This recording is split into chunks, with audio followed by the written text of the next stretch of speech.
नमस्कार दोस्तों।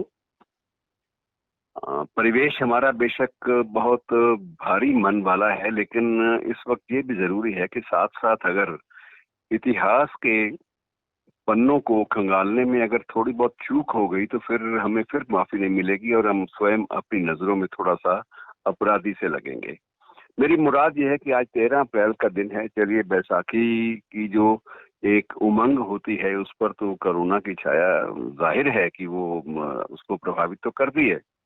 और उतनी उमंग नहीं है इस बार, लेकिन हम एहतराम तो करते हैं इस घटनाक्रम का, इस सांस्कृतिक घटना चक्र का, जो आज के दिन देश भर में सदियों से मनाया जा रहा है, अलग-अलग रूपों में।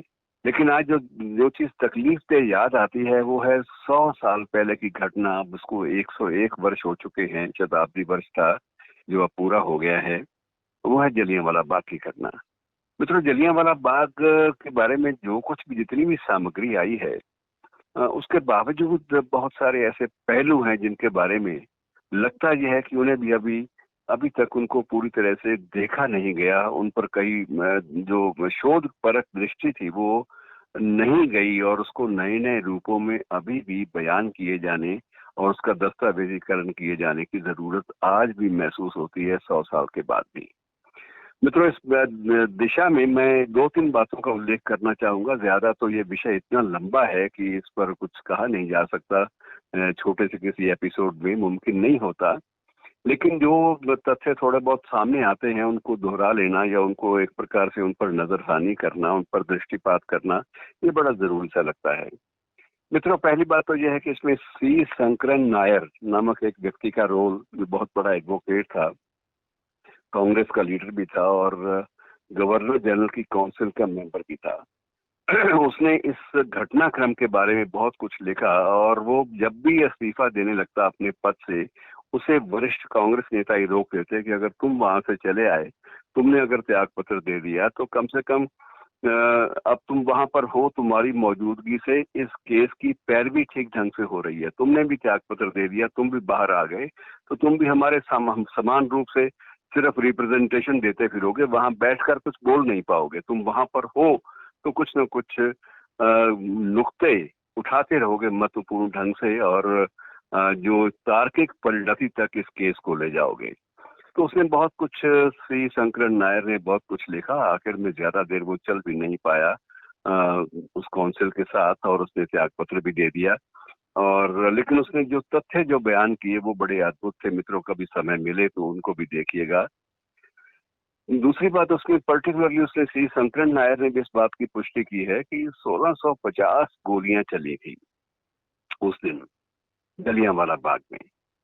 कुल ऑफिशियल फिगर जो ब्रिटिश सरकार ने दिया, वो 379 का था। 379 लोग उसमें उनके मुताबिक मरे थे, जबकि प्रत्यक्षदर्शियों का, जिनका उल्लेख कुछ अन्य लेखकों ने किया है अपनी अपनी पुस्तकों में, वो इस बात की पुष्टि करते हैं कि जो पर्टिकुलरली वैगनर की किताब है, इरविंग वैगनर की, तो वैगनर ने भी इस बात की पुष्टि की है, वैगनर ने भी, और इनने कई शोधार्थियों ने, कि कम से कम उसमें 1000 व्यक्ति मरे थे, और 1000 से ज्यादा की संख्या का अनुमान भी हो सकता है, क्योंकि बहुत सारे शव जो थे वो सुबह होते ही लोग अपने अपने घरों को ले गए थे, तो पता नहीं चल पाया। और उसमें कई लोगों के बयान भी जो बड़े दर्दनाक हैं, लोमहर्षक हैं, बड़े अजीब लगते हैं। एक रतन देवी का बयान भी वैगनर ने कोट किया है। रतन देवी एक महिला थी जिसका पति वहां पर गया था। वो अक्सर उस पार्क में चला जाया करता था, और वहां जब जलसा हो रहा था तो वो भी देखने के लिए चला गया, और गोली चली तो वहां से वो निकल नहीं पाया, और वो भी वहीं पर ही।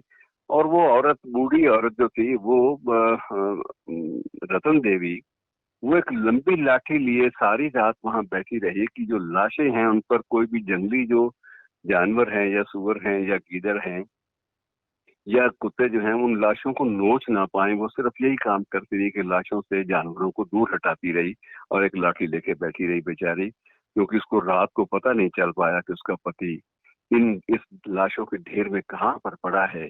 और ये मार्मिक स्थिति, ऐसे मार्मिक बयान कई लोगों के हैं मित्रों। एक और व्यक्ति था जिसने मुकदमा बकायदा लंबे अरसे तक किया, राम मोहन के नाम से। उसका बेटा सिर्फ वहां खेलने गया था, और वह भी गोलियों का शिकार हुआ। तो उसने उस लड़के की जो मौत थी उसको लेकर उसने एक केस लंबे अरसे तक लड़ा ब्रिटिश हुकूमत के खिलाफ। तो मित्रों, ऐसे बहुत सारे केसेस हैं जिनमें उस भयावह नरसंहार की जो गंभीरता थी वो सामने आती है। इन सब को अभी लिपिबद्ध किया जाना जरूरी है। और मित्रों, थोड़ा सा उल्लेख, 1960 में एक बार पंडित नेहरू, भारत के प्रथम प्रधानमंत्री, ये शिमला जा रहे थे, तो रास्ते में एक ब्रूअरी थी जो रास्ते में ऑन द रोड आती है। तो ब्रूअरी के स्वामी नरेंद्र मोहन ने उनसे आग्रह किया कि कृपया ब्रूअरी देख जाएं। और जब उन्होंने ब्रूअरी का नाम पढ़ा, डायर मीकिन ब्रूअरी, तो उनका एकदम से चेहरे का रंग उड़ गया। उन्होंने कहा कि डायर का नाम जहाँ भी जिंदा है, और वो बिना वहां एक पल को रुके वहां से आगे शिमला की ओर चले गए। मतलब उन्होंने उस बोर्ड को भी बर्दाश्त नहीं किया जो डायर के नाम से था। और ये डायर भी मित्रों बड़ा अजीब व्यक्ति था। जन्म इसका तत्कालीन भारत में और अब जो पाकिस्तान का हिस्सा है मरी में हुआ था। शिमला में सारी उम्र इसने पढ़ाई अपनी की, और उसके बाद इसने वहाँ ब्रूअरी भी खोली जो पहले डायर मीकिन ब्रूअरी के नाम से प्रचलित थी। आजकल उसका नाम मोहन मीकिन ब्रूअरीज के नाम से वो नामकरण कर दिया गया। तो मतलब इस प्रसंग से, इस प्रकरण से जुड़ी हुई बहुत सारी बातें हैं जिनका उल्लेख किया जाना, जिनको विशिष्ट रूप से दस्तावेजीकरण जिनका करना बहुत जरूरी है मित्रों।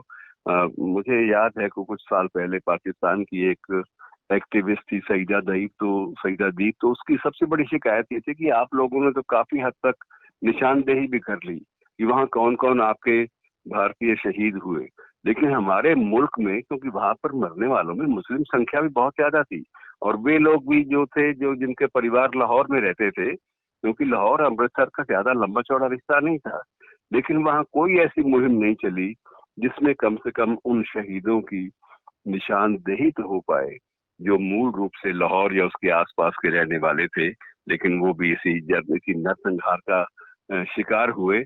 ऐसे लोगों की कोई नियमित रूप से वहां फहरिस्त या इस पर कोई ठोस काम मेरे मुल्क में नहीं हुआ, और मुझे कई बार शर्म भी आती है। तो मित्रों, ये बहुत सारी ऐसी बातें हैं जिनका अभी दस्तावेजीकरण होना जरूरी है। ये जरूरी नहीं है कि हम 200 साल पहले के इतिहास पर बहुत ज्यादा नजरसानी करें, लेकिन अगर हम ये कहीं चीजें छूट जाएंगी तो उसके बाद फिर हमारे इतिहास वेताओं को या हमारी ऐतिहासिक दृष्टि को माफ कौन करेगा। आने वाली पीढ़ियां शायद इतिहास भी करें कि ये कैसे लोग थे जो इतनी बड़ी नरसंहार को पूरी तरह से प्रॉपर शक्ल में, पूरी तरह से उसका दस्तावेजीकरण भी नहीं कर पाए। मित्रों, आज इतना ही। इनको याद करें, इनकी स्मृति में हो सके तो घर के बाहर दिया जलाएं, और ना भी जल सके तो कम से कम अपने मन में जरूर दिया जलाएं, और संकल्प लें कि हम बेशक इस समय एक बहुत बड़ी भयानक महामारी से जूझ रहे हैं, लेकिन हम अपने उन शहीदों को नहीं भूले जिन्होंने उस दिन, आज के ही दिन, आज से 101 वर्ष पहले आज के ही दिन अपने देश के कुछ एक राजनीतिक मूल्यों के लिए अपना बलिदान दिया था। शुक्रिया दोस्तों, बहुत बहुत शुक्रिया।